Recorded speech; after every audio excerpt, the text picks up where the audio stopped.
This is a statement made by Glen Molar, a senior woman specialist doctor at the Port Moresby General Hospital in 3 Mile, exposing the shortages and needs that a national hospital is going through.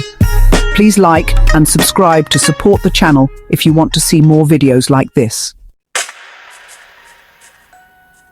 Completing 72 hours of continuous on-call for emergencies in obstetrics and gynecology at Port Moresby General Hospital this Easter weekend has caused me to reflect on a few things. In other hospitals, if a patient had to receive their medical care on the floor because of a lack of bed space, it would be a reason to file an incident report to the hospital management. However, at Port Moresby General Hospital Maternity, there are 10 to 30 patients whom we have to provide healthcare for on the floor every day. In fact, in 2024, our records show that over 7,000 women who came to Port Moresby General Hospital for life-saving supervised birthing services received at least part of their care on the floor, either in the admission area to the labour ward, in the birthing area itself, or in the postnatal ward.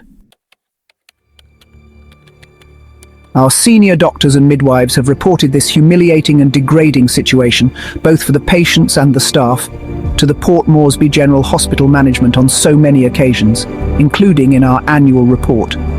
On at least 2 occasions, the management has come and actually seen the situation for themselves. We have not been quick to come to social media about this distressing issue, but after 2 years of struggling to deal with it through usual and official channels, where else does one go? In 2022, the Japanese government offered a grant of 100 million kina to Port Moresby General Hospital to build a new perinatal centre. The plans for this new maternal and newborn care facility were developed over a period of 10 months by the women's doctors, newborn specialists, obstetric anesthesia specialists, midwives and senior nurses, in conjunction with 3 teams of Japanese hospital planning and building specialists and representatives from Port Moresby General Hospital Management and the National Department of Health Facilities branch. This perinatal centre would not only have provided us with 24 additional full nursing care beds for postpartum women who have needed operative births or have serious medical problems or obstetrical problems associated with their pregnancies, but also a dedicated laboratory for the maternal and newborn care section of Port Moresby General Hospital, an ICU, to provide specialist tertiary care for women with very serious birthing complications, and an ICU for newborns as well.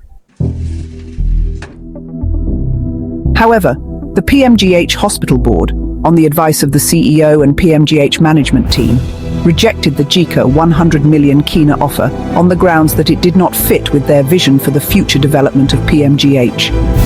This vision was later explained to us.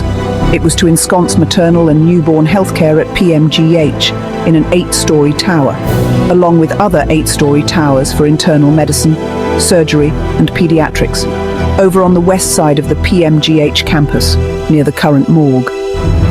They plan to take over our expansive McGregor wing, the Susu Mama site, to build a hotel and commercial shopping precinct. The Japanese aid team estimated that it would take 12 to 18 months to build and equip the new perinatal centre. Had this been the case, it would be up and running today. So this weekend, and every other day in 2025, we, the staff of the McGregor Susumama wing of PMGH, would not have had to provide medical care for more than 20 women and newborns on the floor. Last week, there were so many women on the floor, including the passageways into the labour ward, and up to the operating theatre, and out into the ambulance vehicle bay outside the labour ward door, that the staff had to step over women to get into the labour ward. This situation also made it very difficult to wheel emergency trolleys carrying cases to the operating theatre from the labour ward.